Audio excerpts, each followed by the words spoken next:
Hello and welcome to another episode of Wannabe Entrepreneur. Today I have another guest, I have another interview. I have a person that surprisingly I haven't met through Trivago. He's a Portuguese friend. His name is João. Hello, João. Hi man, how are you doing? Good. Thank you for joining. Cool. The way I met João is quite funny. I actually met you long time ago, and it was kind of a fanboy. I remember seeing like an article of your company, Herbpack, on a magazine, and I kind of reached out to you with a message, and we've been talking ever since about our project. So that's super cool. Yeah, I remember you sent me an email asking some questions about my project back then. You were starting your own project since you wanted to know more about entrepreneurship, and you for some reason thought I was an expert in it, and you sent me an email asking stuff. I mean, when someone appears on a magazine, for me, it's like equals that person is an expert. Yeah, man, it's too easy to go in magazines. It doesn't tell you anything about how expert you are, but yeah, I appreciated your message. Yeah, I can imagine. Cool. I always ask for my guests to kind of introduce themselves. So, would you mind saying a few words about who is João? Yeah, sure. João is the guy from Lisbon, Portugal. I'm a landscape architect, although I do graphic design for a living. I've been engaging in some projects throughout my life. Herbpack being one of them, the one you were just talking, right? Which was a brand I launched, which the product was like planters for herbs and other edible flowers and edible plants. Mm-hmm. And those planters you could hang in walls and make like small vertical gardens in balconies and things like that. It was a way of doing a nice design product for urban gardening for small spaces. Yeah, but overall I think what I really like to do is not manage these projects. What I really like to do is to create and build stuff. And I think entrepreneurship is just a way that allows me to be creative and build stuff and at the same time earn a living. I think all entrepreneurs are just creative people in a sense, and they just think that entrepreneurship allows them that creative freedom, and it's a way for creative people to stay creative and at the same time earn a living. Yeah, I couldn't agree more. Yeah, so let's maybe first speak about Herbpack. I think it's such an interesting project. Mm-hmm. First of all, how old were you when you started? I'm not sure if I was 18 or 19. It's possible that I was 19. I was in college back then. I think I noticed the trend in the market. I noticed that people were starting to enjoy like having their own herbs in the balcony and growing their own vegetables and things like that. And I always wanted to create a product that would have a nice design and a nice functionality. And Herbpack was my idea that to take advantage of this trend. So I built these planters made out of fabric. They were very malleable, and so people could grow their own vegetables in a fashion way, let's say. But yeah, I think I was 18 or 19 years old. So super young. But so I guess my question is, was it were you trying to solve a problem? Like how did you come up with the idea? Yeah, I don't think it was that cerebral. I wasn't really trying to solve a problem per se, but I really wanted to engage in a project that would allow me to create stuff and build stuff and try to also earn some money doing something I really enjoyed. And I just noticed that trend, and because I was already a designer back then, I just thought it was an opportunity to do something different and try the world of entrepreneurship. So you basically noticed that people were more this trend of farming inside their own houses was growing, and you said like, okay, let's create a product for that. Is that right? Yeah, I think so. Yeah, I think I was one of the pioneers in that trend. I think I noticed that trend early, very early, and I just took advantage of it, let's say. And how did you decide to use Herbpack to take advantage of that? How did you find that people were lacking this kind of vases that they could easily apply in their walls? Yeah, oh, well, in a sense, I think that it was solving a problem because it would allow people that didn't have much space in their balconies, for example, in urban areas, to grow herbs and to cultivate their plants and edible flowers, etc. So in a way, it would solve a problem, but I don't think that was my main focus to solve a problem. I just think that was a little thing that people would enjoy. It was a different thing. It was nicely designed. Right. It was functional, but it's not that people would have to buy Herbpacks to grow their own stuff. They could grow their stuff in like any sort of container. True. But Herbpacks would be just a fashionable way to do it, I guess. Yeah. And so, okay, just for me to understand, you decided that you wanted to take advantage of this space. You saw a trend coming, and then you are a designer, and you thought, okay, let me try to design a cool, easy to build vase that people could just install on their walls. And then you start designing, right? Or did you do some kind of market analysis before, or did you just get your pen and paper and started building? No, I just did it. I didn't have a plan. I just wanted to create stuff, to build stuff, to experiment. What I really enjoy to build my own brands and to build the community around those brands. So it wasn't that I had a very well thought plan. Okay. I just wanted to make that experiment, to create stuff, to build stuff, to design my own brand, and I just did it. Cool. And I didn't have many expectations. If the business was a flop, it would be. So you didn't think about business. You didn't think about anything. You just built it. Yeah, I don't. Yeah, I think and I mostly when I engage in new projects, if I think about it, what really motivates me is to build brands, is to create stuff, it's mostly the creative part of it. It's not just the management. It's not necessarily how much money I'm gonna earn. Of course, if I can earn money with it, the better. Right. But I think my main motivation is it's freedom, and it's creative freedom. It's experiment. It's exploring. Is it only creation, or do you also like to be, liked by your public? Do you like? It gives you joy to see others using and others buying your product, or you just want to create and then you don't care if people actually use it or not? Oh, of course. I mean, we are all humans and we are social beings, so I guess we all enjoy people enjoying our stuff, right? Mm-hmm. So, I mean, I won't be cynical and saying that, oh, I didn't care about that. Of course, that is always something that motivates you, even if it's not your main focus. Of course, it's something that feeds you, right? It's something that keeps you going. But I cannot say that it was my main focus, but of course I enjoyed it, right? Yeah. Okay, so you built your first sketch, right? You have your first Herbpack. What was the next step? Yeah, so first of all, I had to research which fabrics I could use to make the planters, because not all fabrics were suitable for the job. I had to use a synthetic fabric that would not rot, that would be resistant to the UV rays. Right. And so I make some experiments. I ordered some samples, and after I decided the material, I had to make some models. I cut it.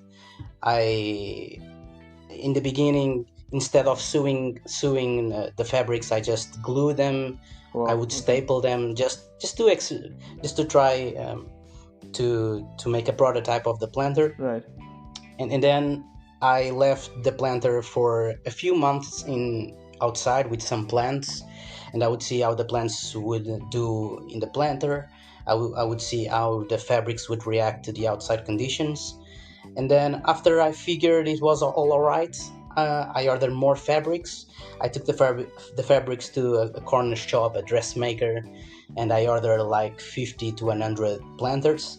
And then I built my brand. I designed my logo, etc., etc. I registered the brand and the design, and I started by selling online in a small online shop. Up to this point, you had no idea if people actually liked it, or did you like collect some feedback? Did you show your prototype to your friends? How did that process go? Yeah, I asked some people what they were thinking, but again, it was just an experiment. I didn't really know. In the end, I thought, if people don't like what I'm doing, it's just another thing for my portfolio. Like, because I had a nicely Right. designed brand, I had a nice idea. It was also, in a way of having work done to show my Cool. design skills in a sense. So I wasn't really thinking about the success of the brand. Of course, if it was successful, that would be even nicer, right? But Right. yeah, in the beginning, it was just experimental. So my question is, you were more interested maybe in building the portfolio. You built your first prototype, it worked, and then you decided to invest, right? And this money came from your pocket, right? Or did you get an investor? But that's, how did it work? That's the cool thing, because it was also, everything was so homemade, and the progress of this business was so slow. I was able to start it with just 200 euros or something like that. Wow. I just spent money buying a few fabrics. It wasn't like I didn't buy them wholesale. I bought them retail. Right. I took them to a dressmaker, some lady that would just tailor sew trousers. Yeah. Yeah, sure. And I ordered, just like as I said, 50 planters or something like that. And I just started by selling those 50 planters. Then I earned some money. I bought more stock So cool. until the tailor wasn't enough anymore. So I moved to an actual factory. And okay, but how did you sell them? You built a store, right? Yeah. And how did you build the store? Was it like, how did you do it? Yeah, in the beginning, I think I used Wix or something like that, one of those platforms that allows you to build websites easily, and that was my main store. Then, I sold some Herbpacks online, also through Facebook. Yeah, Facebook was one of my main sources of sales. So you sold to your friends on Facebook? Not my friends, because I created a business page and I was promoting. I also run Facebook ads. Okay, so that part is actually very interesting. So you built a Facebook page back then when Facebook was still a thing. I'm joking, but when ads were affordable. Yeah, exactly. And then you started experimenting with ads, and that's how you also sold a couple of them in the beginning with ads. Yeah. And how much money did you spend in ads? I didn't spend more money than I was earning. So those two first $100 I invested were enough to make some stock, to sell some stock, to make the cash flow going. Right. And with that cash flow, I was investing in some ads, and which allowed me to sell some more. Yeah. And then I also designed a catalog, and I sent that catalog. I emailed a bunch of stores, like concept stores and design stores and things like that. And some stores thought the idea was nice, and they started to order to order more Herbpacks wholesale. But at this point, I was starting to sell for retailers and not for the public. And that's when I decided I needed to go to a factory. Right. And how did that process go? So, how did you pick the factory even? Yeah, it wasn't easy. I tried like 3 or 4 factories in the beginning. Not all factories were making the product as I liked, with the finishes I was hoping for. But it was just trial and error until I just tried the factory. The products were coming out all right. The prices were reasonable, and so I just kept with them. So, by the way, what were your margins initially before the factory? How much money were you making for each Herbpack? Do you remember? Yeah, I researched that on Google, and it seemed to me that most products work on their cost has to be like 30% of the final price. So I was aiming at that. And for retailers, I was doing like a 50% margin. And how much was it then? One Herbpack? You had multiple sizes, but the average... Yeah, I sold Herbpacks in packs of 3 units. Right, yeah. And as if I remember correctly, this was some years ago, the small sized ones, a pack of 3 were like 12 euros or something like that. Yeah. I was able to produce them relatively cheap. Right. But again, but even with the factory, I was also doing a lot of homework, like the packagings and the quality control, and there was a step in the production of those planters that you had to reinforce the planters with a metal bar in the back, and I was doing that metal bar part in my house. So there was a lot of homework. That's why in a way I was able to keep the price cheap. So how much time were you investing per day or per week? I don't know. Yeah, a lot of time. It reached the point that it was almost a full time. I was also in college back then, right. But as soon as I left my classes, and also I wouldn't go to all my classes, so I guess my full time was divided between my classes and Herbpack, but then I would also work at night, so it was almost a full-time job. Yeah. And how much money were you making? Was it a salary? Yeah, it was a salary. I was making like 1,000 and something euros a month. So it was a nice. Really, it wasn't a big deal, but it was a nice salary compared to the average salary in Portugal. That's a great salary, especially for you that you were still a student, right? Yeah, it allowed me to save money to then invest, for example, in Donido, which was my next project after Herbpack. That's super cool. So, okay, so now you have a factory. You're streamlining everything. What were your next steps? You got some attention, right? Then you got also some articles in the magazines. Yeah. And also, yeah. Was it something that you asked for, or they just came to you? No, I've sent a press release. So what is that for the listeners? What is a press release? Is just like a pitch for journalists. Let's say just a small presentation of your project, and you send them to magazines and journalists, and you hope that someone is going to publish what you just.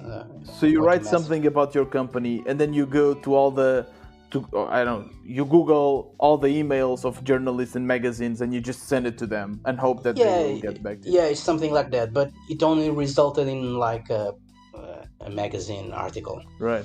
But I went to some TV stations. How did you manage that? Yeah, I was contacted. I didn't do anything. Wow. Okay. I was contacted by 3 or 4 TV stations, and also 4 to 6 magazines and newspapers. but it was very organic. I didn't do anything. Yeah. They just contacted me. But back then, it was also trending to be entrepreneur, and Okay. yeah, it was also So I think that everything that was linked to entrepreneurship would catch the media attention. Right. And it's funny because you said in the beginning that you wanted to be a creative, you wanted to improve your design skills, but at this point you're doing a lot of things. You're a marketeer, you are a businessman, you are a spokesperson, right? So how did you manage all of this, doing things that initially you were not thinking you would do? Yeah, I mean that was all experimental. As I said, I wasn't planning anything. It was all very organic. In the beginning, I just wanted to build a brand and sell products and explore what it is to be an entrepreneur. I didn't have a very well thought plan or anything, and then everything just followed, and I went with it. What about the feedback from the people? Because at this point you are having a lot of sales. Did you get haters? Did you get people trying to, pull you down? Not really. I didn't have much hate. No, I don't think so. But I was also a teenager back then, and I think people were sympathizing with me. I guess. Exactly. Yeah. So Herbpack now are you still selling Herbpacks? I stopped selling Herbpacks. I stopped selling Herbpacks when I noticed the trend for herbs was disappearing slowly. How did you notice that? I just noticed that people didn't talk about herbs and farming their own vegetables anymore. It was slowly fading away, right? Right. And sorry to interrupt, but where would you notice? It's like on social media? Yeah, I noticed exactly. I noticed on social media. I noticed that people weren't talking, weren't asking me questions as much, weren't showing as much interest as they did before. And also this was coinciding with me also having a lot more clients for my graphic design freelancing. Right. So I got stuck in a point where I had to choose my graphic design freelancing and Herbpack.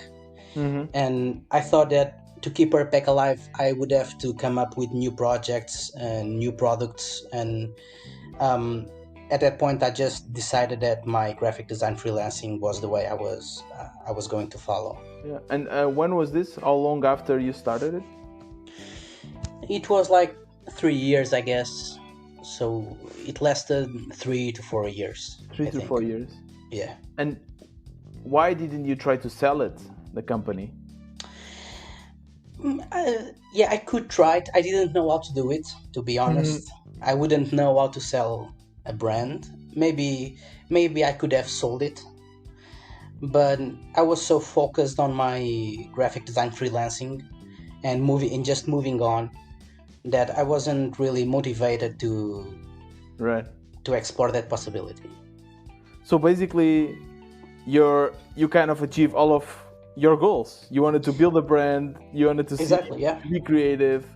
You wanted also to help people and to take advantage of a trend, and you did it. Yeah. I had a lot of fun. I met a lot of people. I learned so much about entrepreneurship. I learned how to manage a business, how to build a brand. Yeah, what was the biggest lesson? The thing that you took forever? Oh man, that's a difficult question. Herbpack gave me so many answers for so many things. I don't know. I can just select one answer. But I don't know. I mean, one thing that I took from this conversation is to be aware of the trend, for sure, right? Like, I think that's something that entrepreneurs have. They kind of listen, they realize how the world is moving, and they take advantage of that, right? Yeah. Taking advantage of the trend it's probably one of the main factors of success for a business. Right. Cool. I think that's all for Herbpack. We'll finish this episode now, but we'll continue talking because I still want to speak about your other projects. Yeah. But for this episode, I think this is more than enough, and this is super interesting. So thank you so much. Yeah, man. Thank you. Right, this was another My episode pleasure. of Wannabe Entrepreneur, and see you tomorrow.